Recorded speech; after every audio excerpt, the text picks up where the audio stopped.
Tai Chi Alchemy channel. Welcome to my channel.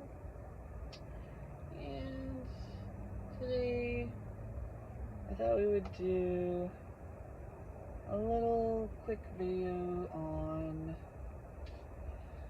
the fire element, the solar plexus chakra, the solar plexus energy.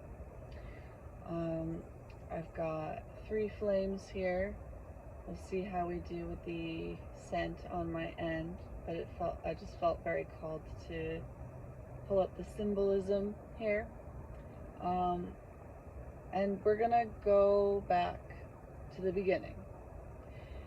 The very first video that I posted, we were talking about feeling safe in our bodies and childhood trauma and basically the evolution and the development of our subconscious minds. This is why it's so important to develop some kind of practice that is meditative in a way that doesn't require you to be rigidly fixed and focused on something external. Because a lot of people, especially these days, in this day and age, are accustomed their entire lives to running from their subconscious, to distracting themselves from what is going on beneath the surface by not valuing the intelligence of the body, the wisdom that it holds, the memories that it holds.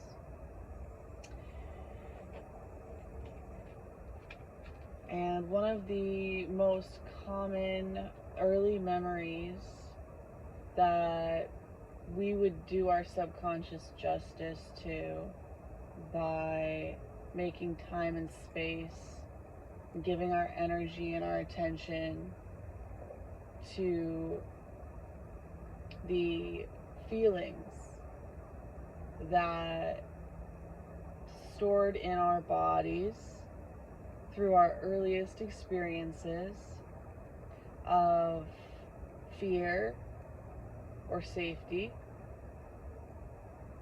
of guilt or pleasure and receiving, and of pride or shame. And these things being imbalanced can cause harm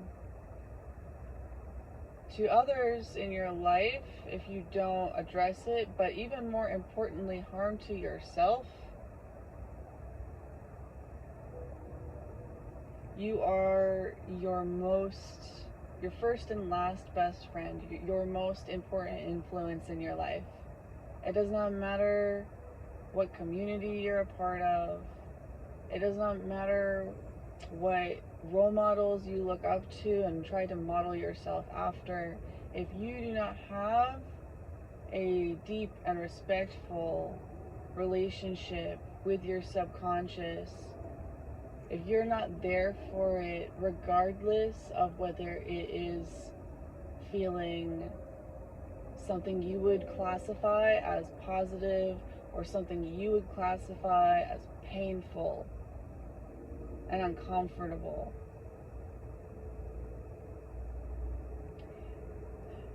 if you judge these things, it makes it even harder to release them because you have to experience them.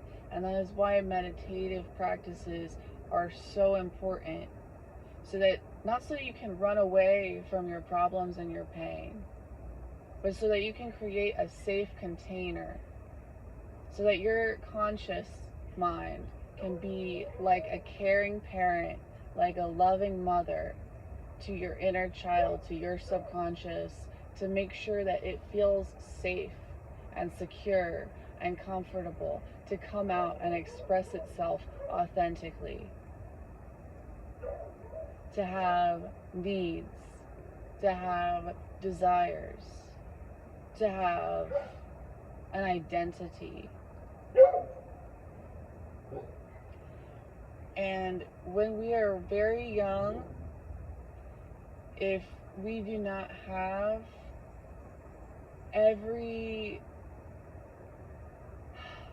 all of the needs and desires that are natural, normal parts of growing up, if we do not have these things addressed, if we do not have them taken care of, if we do not have the kind of fully present, fully involved, doting parents and community members and home environment to help our sense of self and our identity grow into a place that is powerful, sustainable, independent, strong. In order to develop self-sufficiency, in order to individuate, in order to grow into a full-grown man or woman, in order to integrate all of the parts of ourselves, we have to go through this process of being there fully and completely, unconditionally, no matter how uncomfortable, no matter how painful. And this is why a parent is thought of as somebody who will self-sacrifice, who will put their needs, their desires, their comfort, who's willing to make themselves look foolish or to not stand up to somebody's expectations.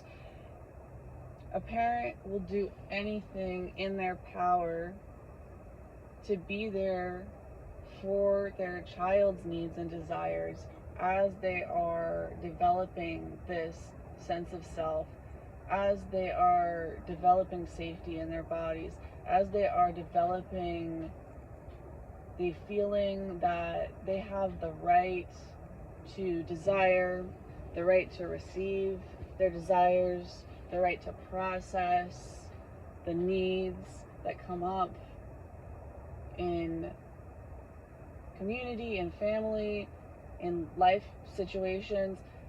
A parent sacrifices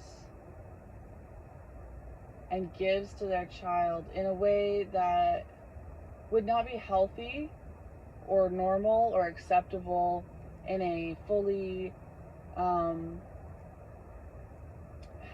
equal, balanced, adult human relationship.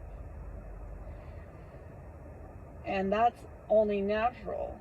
It is instinctual. It is temporary. It is a pouring into the future so that the future can grow and end up investing back into that cycle. And so a child, its natural place is to be fully in its identity and its expression, to cry when it's hungry or tired or scared, to ask for such an incredible amount of investment. You know how they say if babies weren't cute, the human race would cease to exist, because without that instinct to pour all of our time, energy, and resources into something so practically useless, it just wouldn't happen. But there's something inside of us that understands the cyclical nature of life. There's something instinctual about it when things are going according to the divine plan, according to a natural flow and a natural evolution of a human life. And we have so many things blocking this process in our current world. Human beings have such an incredible capacity to do things that other creatures just can't. And we're currently using that for the most part in ways that create blockages to this mother and child dynamic, to this cyclical nature of life and of development. And so what I'm getting to with this is that it's extraordinarily common for people to develop a sense of toxic shame when they are very, very, very young. The first 4 years of your life are absolutely imperative in the way that your brain develops,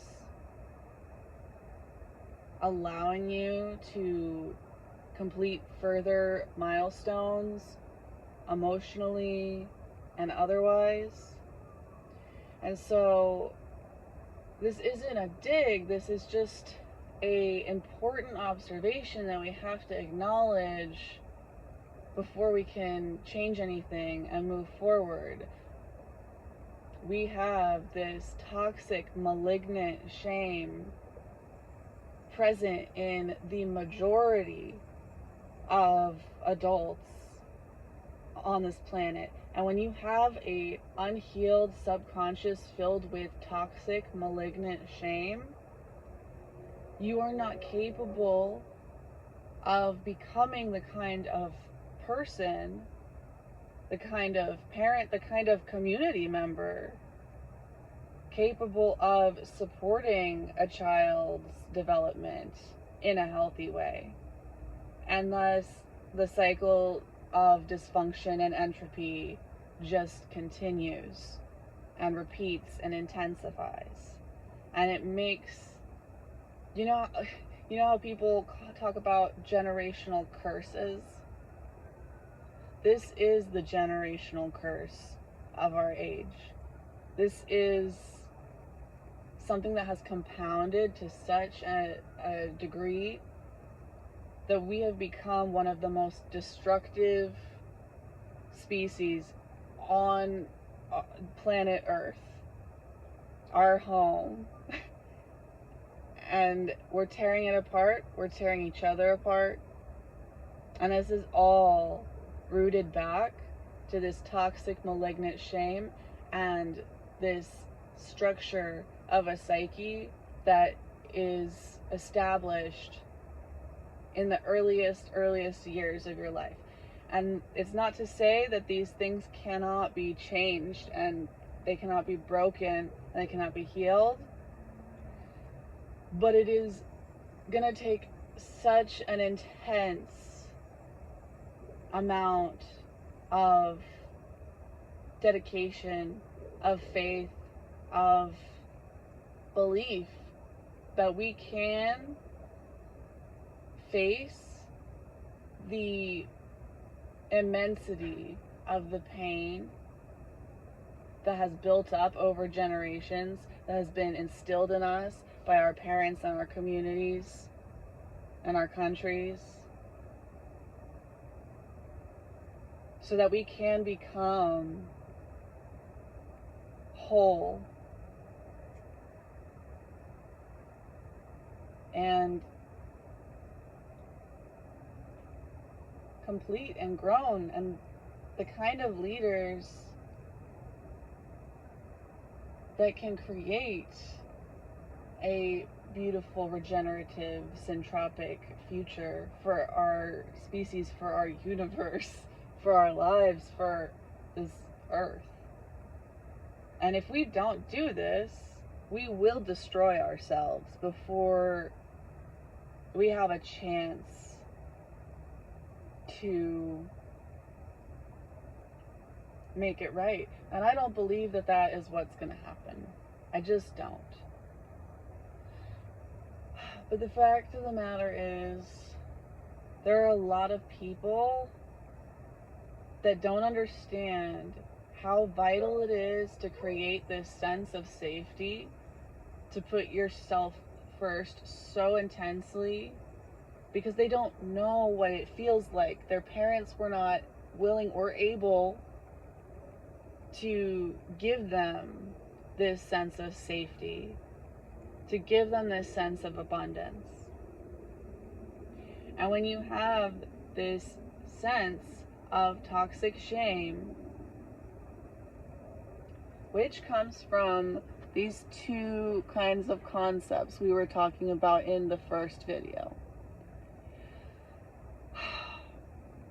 you feel that because your natural, normal human needs and desires are not addressed in a healthy, appropriate way, you cannot understand as a child all of the darkness and ignorance, all of the mistakes, all of the senseless chaos that has been stirred up in this world that creates these circumstances where children don't have what they need at these most vital, formative moments in their lives. And so it can result in one of two things, sometimes, oftentimes both, sometimes, flinging back and forth between each one. And that is essentially the fear that there is nothing worthwhile out there for us to hope for and believe in. It leaves us despondent, it leaves us depressed, it leaves us oftentimes feeling, well, let's move on to this first. Or feeling this guilt that we are too much. We are not enough. The world is not enough. We are forsaken, or we are too much. Our needs are unmet, unreasonable. There's something wrong with us. We need too much. We are too much. Or we are not worthy. We are not enough, and we are not worth the investment. Because we cannot understand at that age that there simply is no way for that investment to be made. And we can talk all day long about how that comes to be, culture and relationships and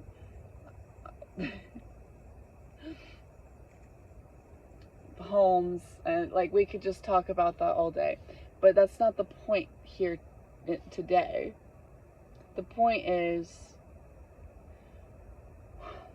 when we feel inherently unworthy,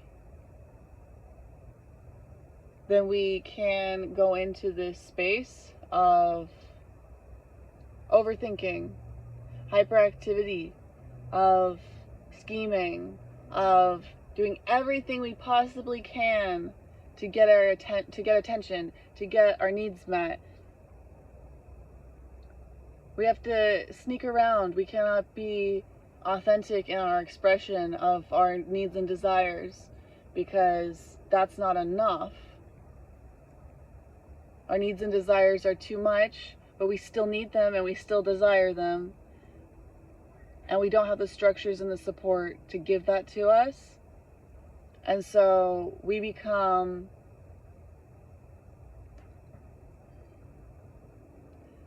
immoral because we believe we're living in an immoral universe. And the only way to survive is to overanalyze, is to strategize, is to, if something doesn't work to get my needs met, I'm just going to think about it harder. I'm going to try it a different way.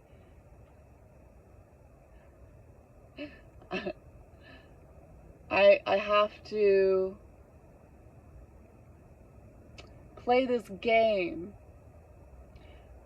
because life is a game and life is something to be won, and I have to compete because there's not enough. I have to lie, I have to steal, I have to cheat, even if it's just to ourselves.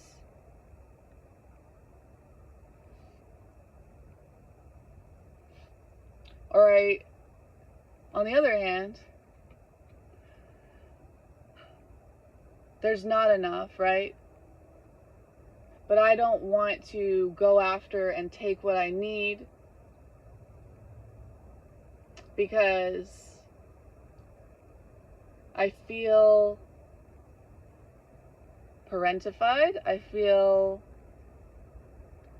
the need to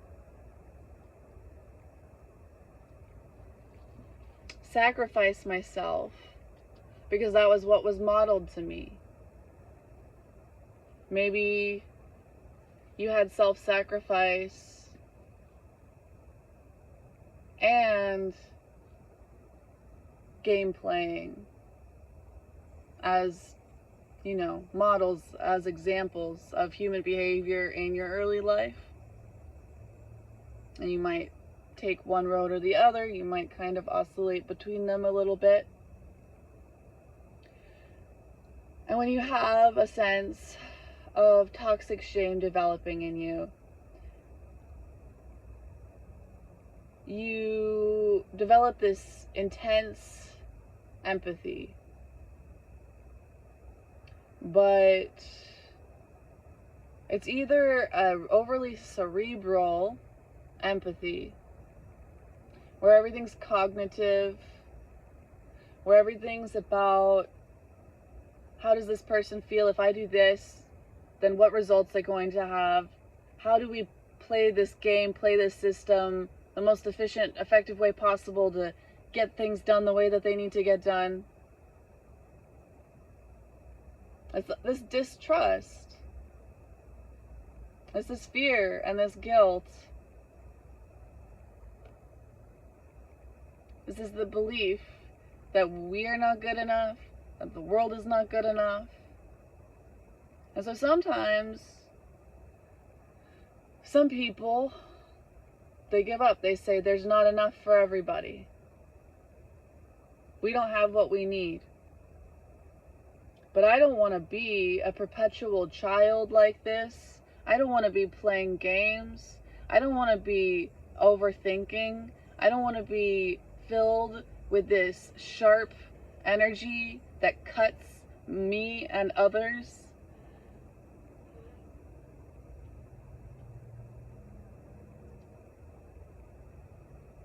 So I'm going to self-sacrifice. I'm going to become a martyr. Because if my parents don't have what they need, then maybe I can give them what they need by foregoing my own needs and desires. If there's not enough in the world, then maybe I can right this situation and improve the lives of the people that I care about, because they aren't able to give me what I need. So perhaps I can give others what they want and need by foregoing my own needs. and my own desires. And so I believe these are both forms of narcissistic personality traits. NPD is not my place to speak on, but I believe, aside from the more commonly known overt narcissism, which I have perhaps an unhealthy level of respect for just because it's so direct and honest and uncomplicated in a certain sense. They don't have toxic shame. They have toxic pride. That's its own issue. But this covert form of narcissism is deeply rooted in toxic shame. It is not about a toxic sense of pride. They do not believe that they are good enough.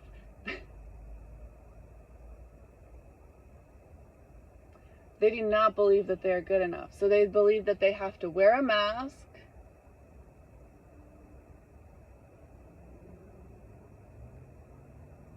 lie and cheat and steal, metaphorically, emotionally, physically, to others, to themselves, whatever it is, plotting, overthinking, strategizing, cognitive, manipulation, or martyrdom. And it's got its own sense of trying to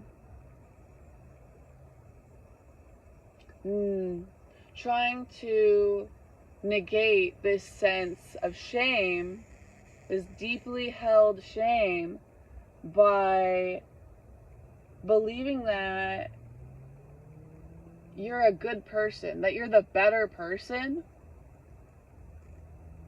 because you're willing to do things that make you feel unhappy, unfulfilled, in pain.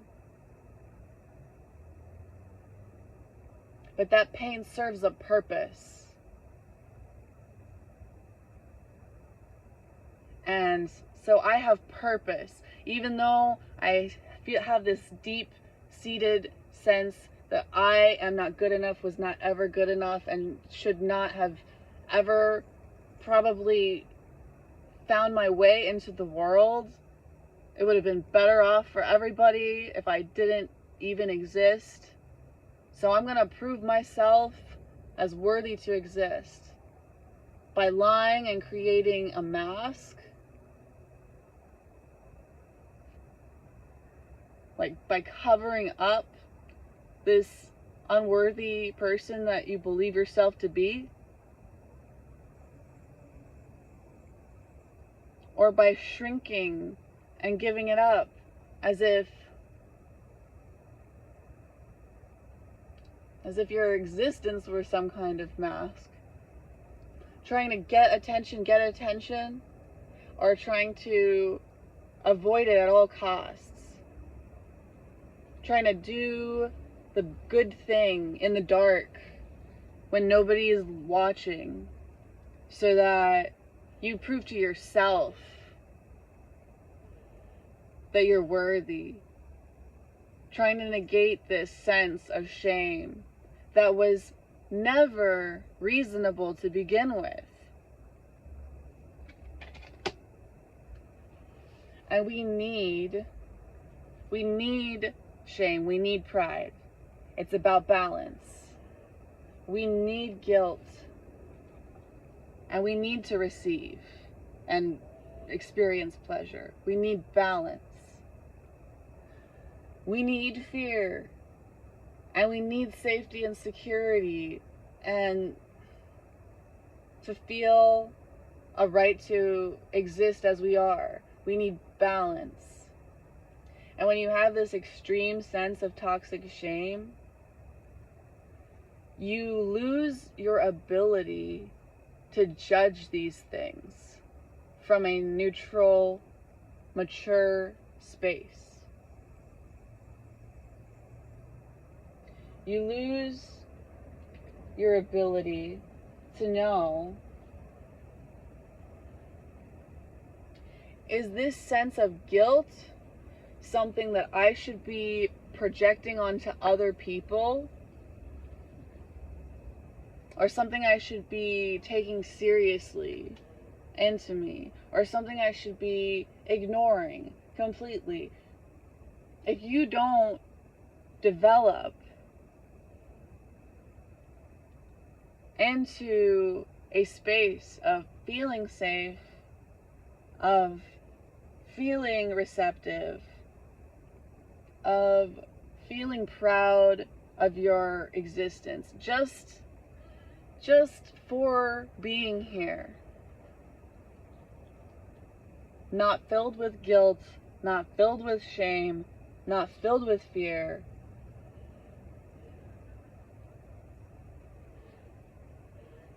then when the times come up where it's appropriate, we can go, oh, there's a tiger chasing me, literally, and I have to run for my life. And that is why this instinctual, animalistic feeling that I have of fear is coming through my body right now. It's not because of some weird image that was superimposed on my early subconscious that I'm just projecting out everywhere around me, whether it's appropriate or not. You have fear for a moment, for a reason, for a season. You apply it, you use it, you get yourself out of that situation. It's not a constant. It's not a part of your identity. It's a part of your experience.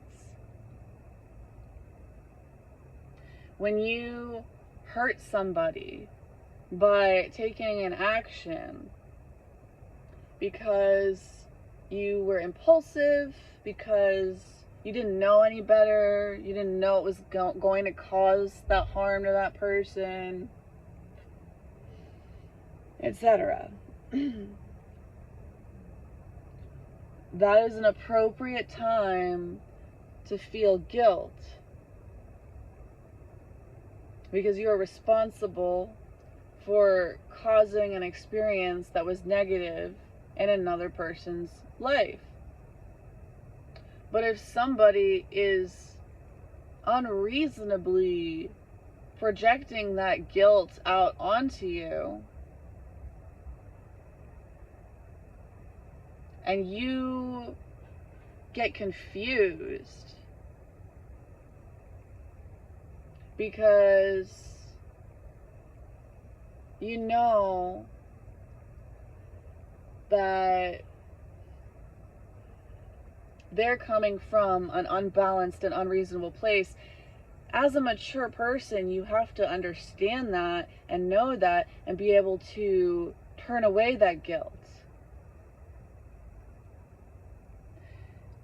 When you're in a situation where, it's dark at night and the wind's moving through the trees and there are shadows and you see things, you imagine that there's some threat there, but it's not actually there. You have to understand and use your conscious mind, use that loving parent to work with your subconscious and let them know you're okay. I understand where that's coming from, but you're actually safe here. And so you can feel that feeling, but as soon as you're ready, you can let it go. You're safe here.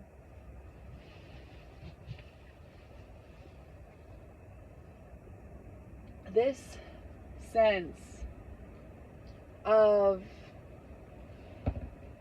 confidence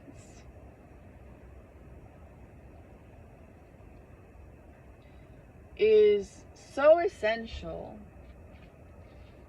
to being able to grow up and take responsibility for your own needs and desires so that you don't become a perpetual child, a perpetual martyr, or a perpetual manipulator.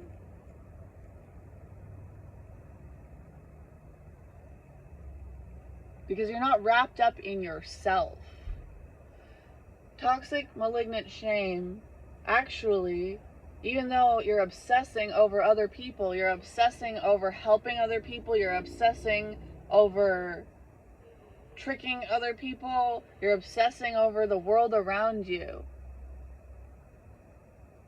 And that disconnects you from your self, your genuine feelings and instincts, your experience of yourself. You don't have the space and the time to have a relationship with yourself, to feel and hold space for and experience your subconscious existence, to hold that child, to be there, to be present for it, because you are so wound up, you're so afraid, you're so ashamed, you're so overwhelmed, you're so depressed, you're so anxious, that you aren't able to be present. You aren't able to be present with yourself.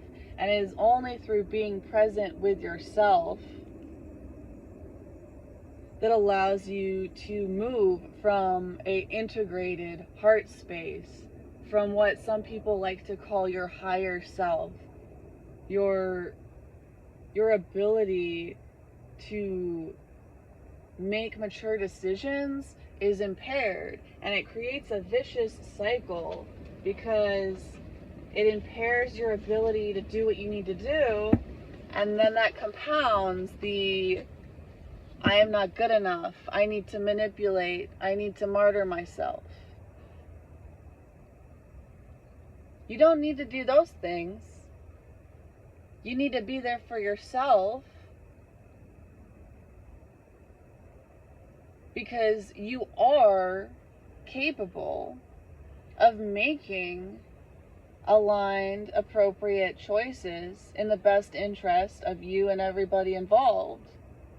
But you have to reparent yourself. It is the only way that this works.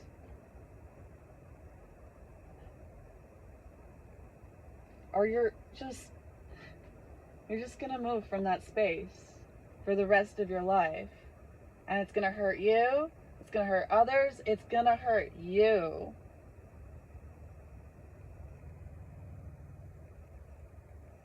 So, just a little reminder, you are inherently enough, regardless of the experiences that you had growing up, regardless of the physical, mental, emotional, spiritual needs and desires that you did or did not have met at appropriate times in appropriate ways. Your existence as man on earth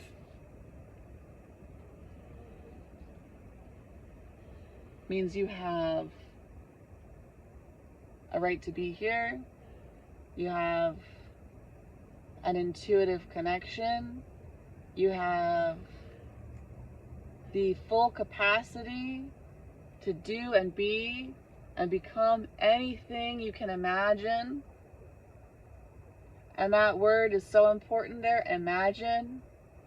The science of imagery, the ability to use our imaginations and images to reprogram our interpretation of past experiences, and to open up and expand our belief in the potential of new experiences. This is what it means to be human. This is what it means to be different from an animal. I love animals, but that's a different form of consciousness.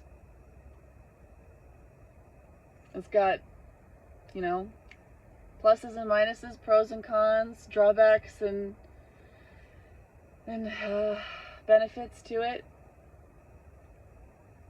But this is what it is to be a human being. Is infinite potential. The infinite potential of the mother, of the conscious mind. You're not just reactions. But because of your capacity to think about the past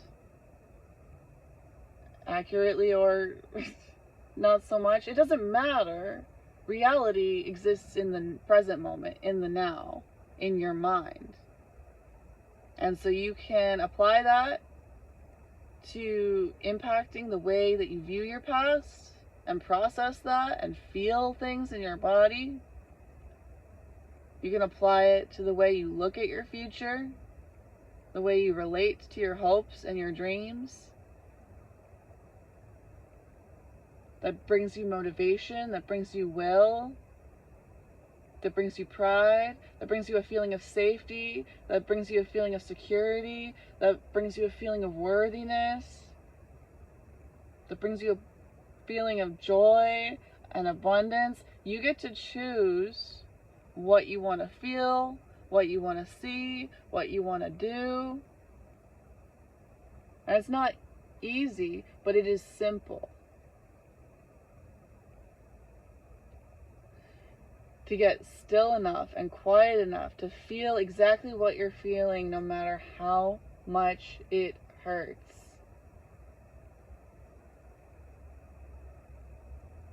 And to hold that space for your body. And not try to outrun it. Not try to make up for it. Not try to distract ourselves from it. Not try to distract other people from it. Okay, that's enough ranting from me today.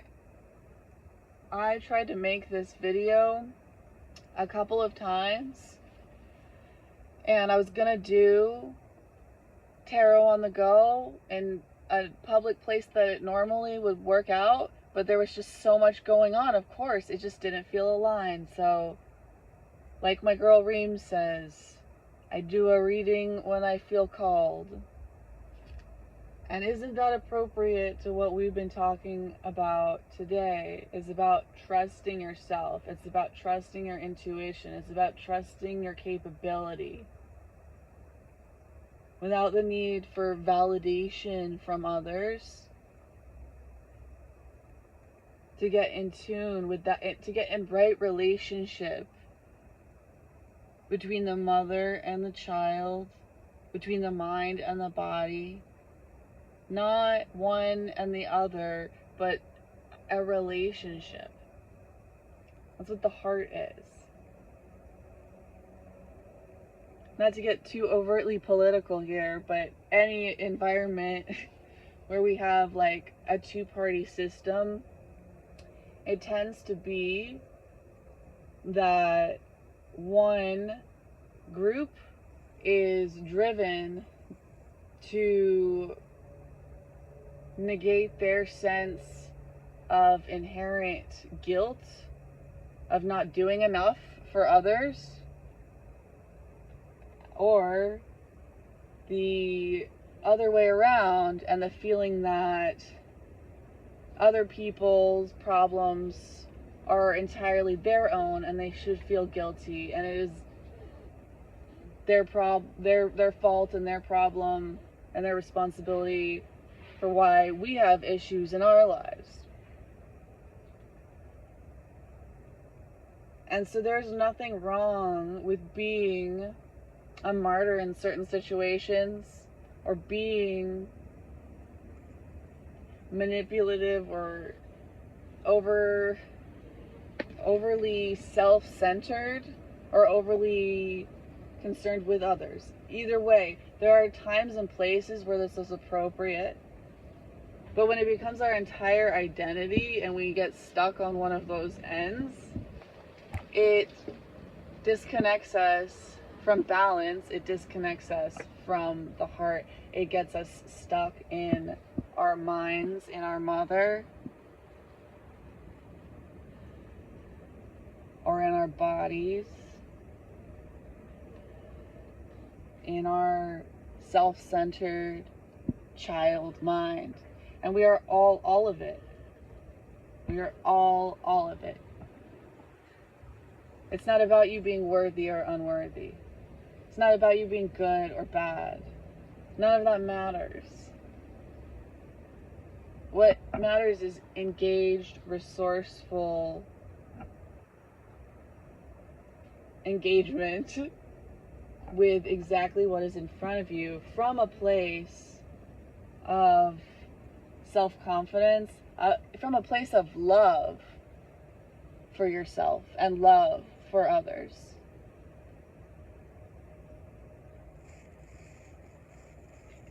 To such an extreme level of balance that you tune into that flow of the decisions and the messages and the flow of what is best for everybody, and all, like, yeah, the intuition of the heart. So what I'm gonna do really quick here, since we're already 46 minutes in, and I know I keep saying I'm gonna do shorter videos, and this one was already, you know, tons of stuff getting in the way. That's a very solar plexus chakra theme, as like will and determination is, let me get this, pushing too hard, pushing against all reason just to get it done, just because I am so fixated on what's going to be satisfying, and I'm just going to go after what's satisfying because that's what is satisfying, and that's what I want, and that's what I planned, and that's what I thought, and that's what I need, and that's who I need to be, and that's what needs to happen at all costs. Make it happen at all costs. Or giving into, oh, well, woe is me, there's too many obstacles, there's too much shit in the way. Sorry, YouTube. Hope I don't get flagged for that. Still working on this platform thing. Just, you know, I'm gonna roll over, I'm gonna play dead, I'm gonna freeze, I'm gonna fawn, I'm gonna do whatever I can to please the people around me. I'm gonna do the easy thing. I'm gonna roll over. Or I'm gonna run, I'm gonna fight, I'm gonna make it happen,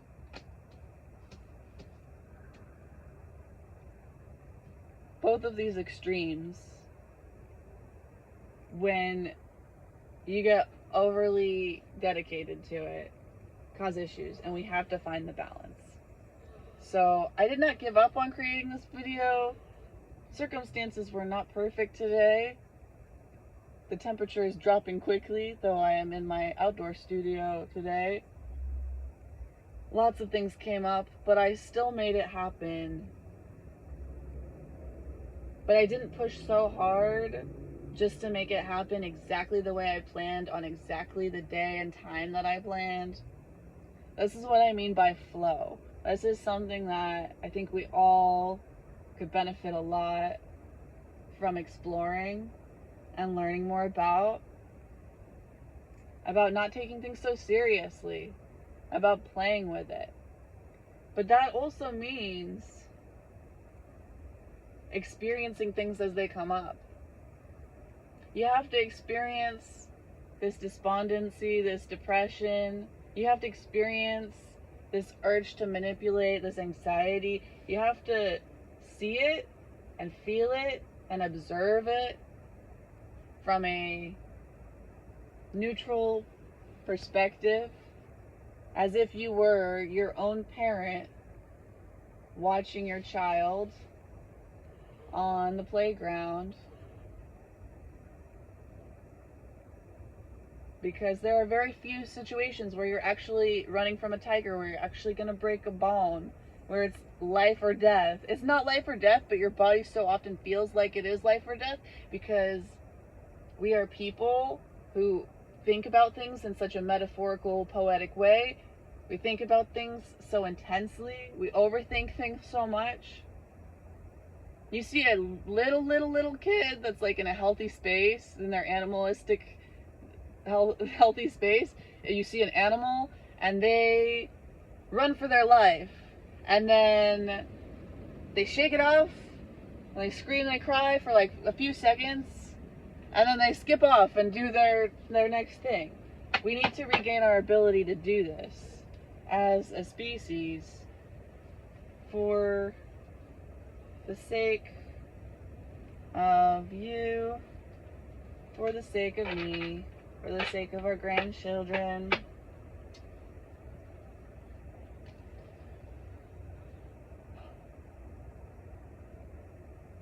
Holy Mother, Holy Child, Holy Father, Holy Spirit, thank you for being here with me now. Please allow me to channel the messages that the collective needs to hear today in regards to healing toxic shame and finding natural flow.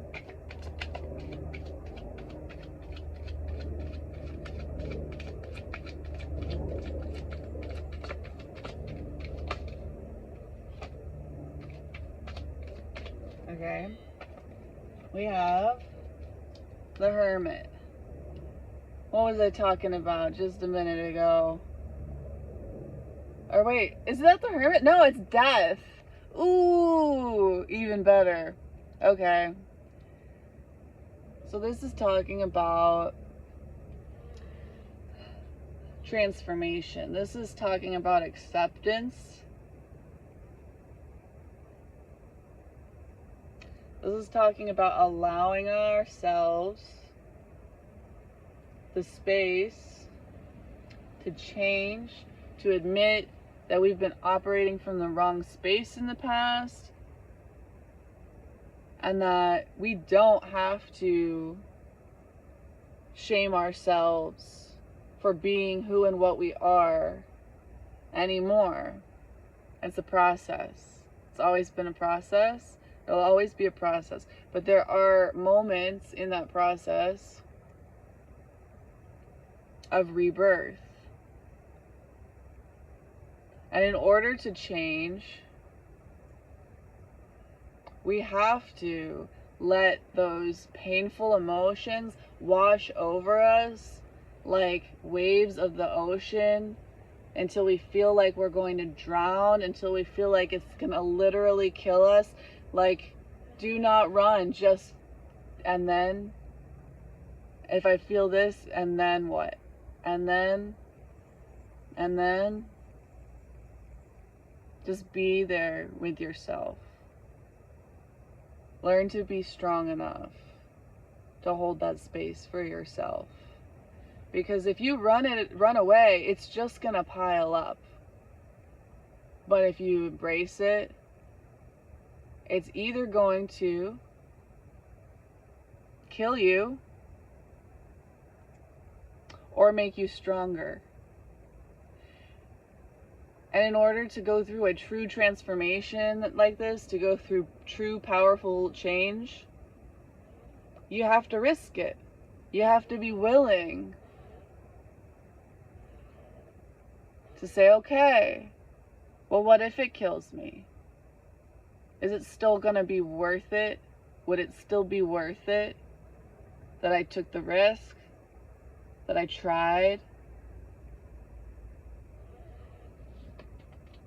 Accepting the truth of where you're at, how you feel.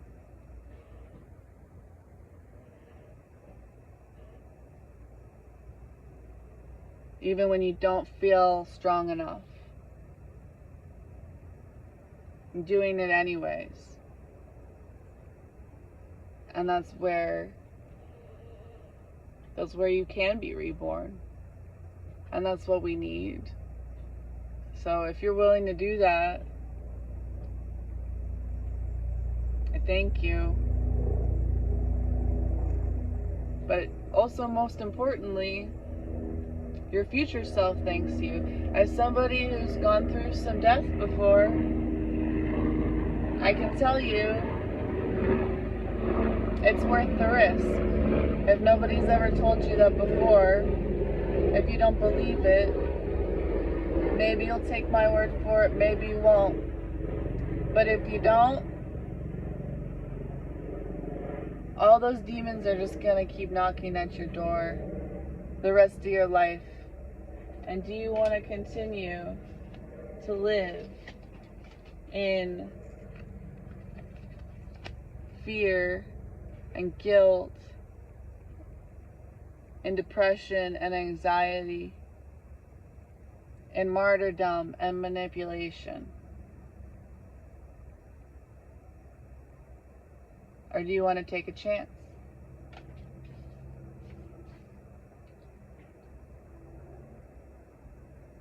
It's really the ultimate power play, risky manipulation, the ultimate martyrdom, in a sense. If you're going to do it, go big, right? Okay. This one is the Five of Wands. And if I remember correctly, the Five of Wands is about diversity. It's about conflict. It's about opposition and struggle. So that's what we were just talking about, right? It's going to be tough. It's not going to feel natural. It's going to feel like it's going to kill you. It might. Ego death, at least.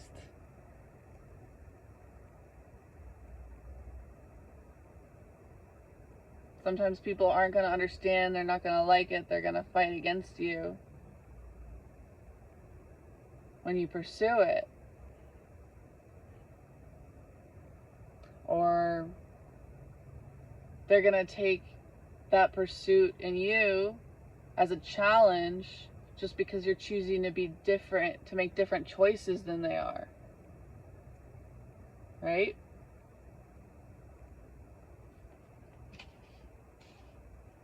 Okay.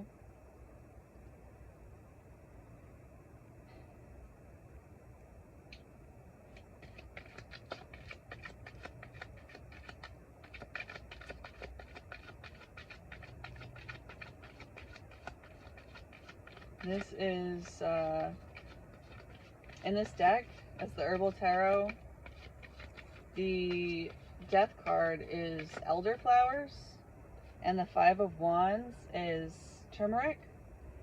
So you might have some personal symbolism surrounding those, or you might do well to experiment with, you know, using or developing a relationship with those plants. Maybe get some elderflower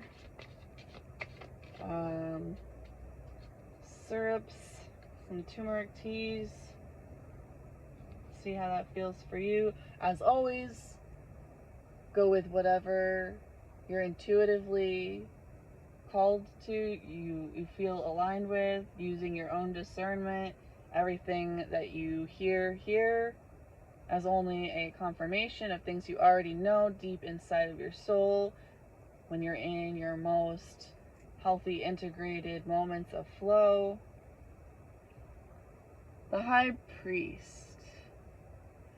In this deck, I believe that the High Priest is what's traditionally known as the Hierophant, because it's the card 5, if I'm reading my Roman numerals right. It's sage. Might do well to try some smudging if you've never done that before. Make some sage tea. Use some essential oil in your diffuser. Or just, you know, spend some time around a sage plant and smell it. Bring one into your house. Find one out in the wild. But the Hierophant is about a teacher, about a guru, about a system in some senses. It's about freedom and structure. There's a lot of, almost conflicting kind of seeming energies it can be about, because it's kind of like about the church and the enlightenment you can gain from other people's experiences. But at the end of the day, I think a lot of what the Hierophant card is usually about is even seeking mentorship from an external source is really just leading you deeper into yourself, is helping you develop that discernment to learn when something is a confirmation of your own intuition. You're drawn towards a religion, a teacher, whatever, because they already align with something that you aspire to, something that you value, right? Because there's so many teachers in the world. There's so many religions in the world. And so it's not like they're forcing you into it, ideally. And if they are, then that's where the freedom element comes in, and it forces you to see that you don't have to be like these other people that you were forced to model yourself after. I'm going to pull the meaning in the book out for the High Priest, since this is a different deck that has some different meanings to it, and I'm just curious. The High Priest Sage. Sage leaves heal and strengthen in treatment of acute as well as chronic diseases. The leaves are burned as incense in Native American religious rituals. Carminative, aromatic, they can be used in cooking to prevent gas and indigestion. It's Taurian, it's Venusian. It's symbolically used for contacting the spiritual side of one's nature, exorcising demons, ghosts, and negative feelings. Sage can be used on a daily basis for purification by lighting a few dry leaves in large seashells and wafting the smoke over oneself in one's environment. Divinatory meanings: inner guidance, spiritual guidance, guru, teacher, that which stimulates inner awakening and growth. So yeah. In its reverse meaning, it would be blind obeisance, empty rituals, actions without any inner sense of purpose or meaning. So there are, there's a diversity of people and groups and books and forms of advice out there, all fighting for your attention, and they all want to help you to transform. But the only thing that truly helps you to transform this deep imbalance, this deep immaturity, and again, that's not a dig, it's just a reality, a common reality we all deal with, is to find your own connection to your subconscious, to your inner guidance. It's the High Priest, it's not the High Priestess, but the High Priestess has like a light pole and a dark pole. It's about duality. It's about finding that connection. It's about finding that flow. It's about finding that truth, that essence that is not in reaction to and going against what is being given to you, but it's also not going with the crowd.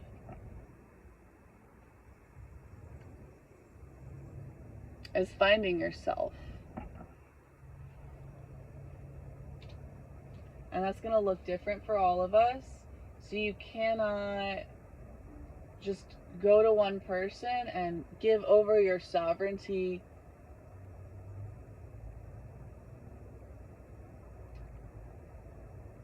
and think that they're going to save you if you just follow them.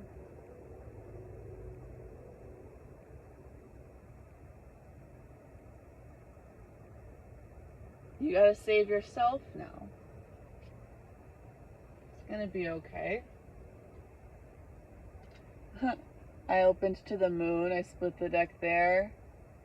This is all about the demons in your subconscious, about shining the light of the moon onto them and just observing them, developing a relationship with that, and not running and hiding because you see some shadows in the corner, in the distance, in the woods. Just being curious, being open, and conquering that reptilian fight or flight kind of feeling. What is this? Lemon balm! Oh, I love lemon balm so much. I would highly recommend making some lemon balm tea today and drinking it, because it's just my opinion, but one of the most powerful, useful herbs in calming your nervous system and finding your flow without going to an external human source. It just realigns your nervous system so that you can be yourself. And isn't that something we could all use a little bit more of? All right, last, I am gonna cut this just a little bit short here, but I want to pull an oracle card, and I'm not gonna read the whole thing today, but or we'll see what happens. What comes out.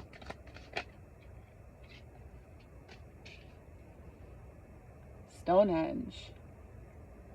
If that has some sort of personal meaning or significance to you, please share it with me down below. There are so many different opinions and beliefs and thoughts on what Stonehenge was, is, what its purpose is, what its symbolism is, what its meaning is, where it came from, who made it. So I'm just getting a lot of open-minded curiosity, creating that space and that safety to explore the world like a child that feels safe in this world. And so guard yourself, and not in like a paranoid way, but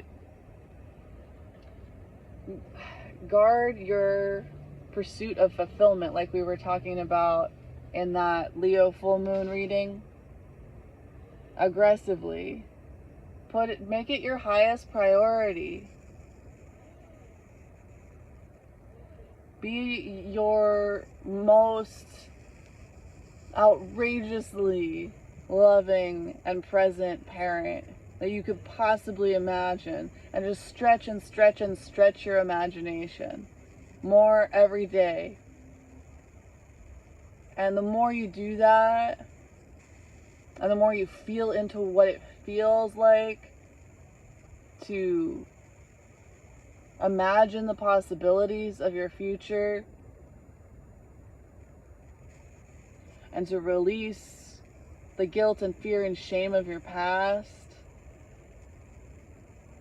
Don't push yourself, but just show up for yourself consistently, every day, anytime you can.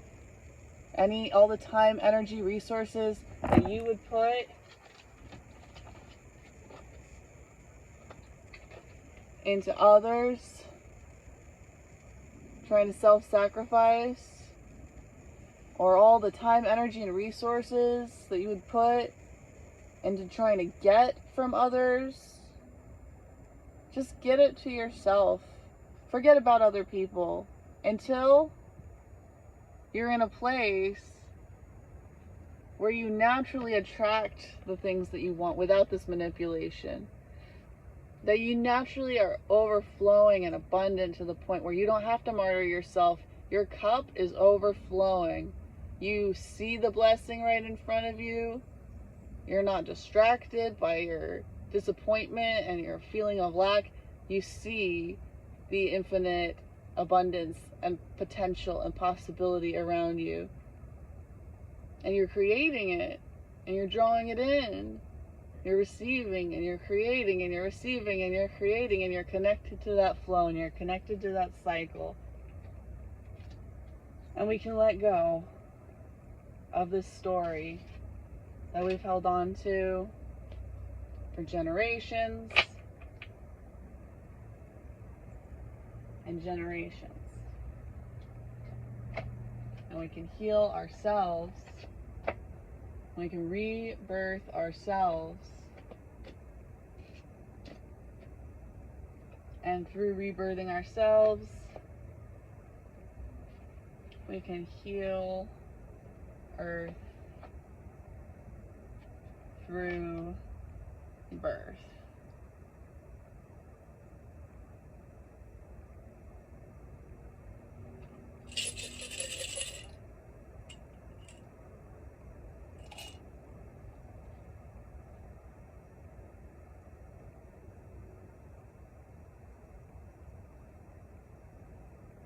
You're a star. We all are. There's plenty of room for all of us. Oh my goodness, was I in that martyrdom space for most of my childhood. And you'll go back and see a video that I had of one of my earliest tarot recordings. And I said something like, oh, I'm gonna giggle at these so much in 10 years or whatever when I'm famous. And I was laughing so hard at that because that was the last thing I ever wanted in my life. I did not want to be seen. I did not want to be a teacher. I did not want to be a leader. I did not want to be a performer. I did not want to create. I did not want to create things for people to see. I did not want to be seen.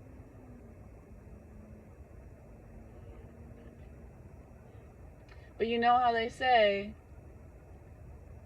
the people that you want in a police uniform are not the people that generally want that job. The people that want to be in government generally aren't the people that should be in government, etc.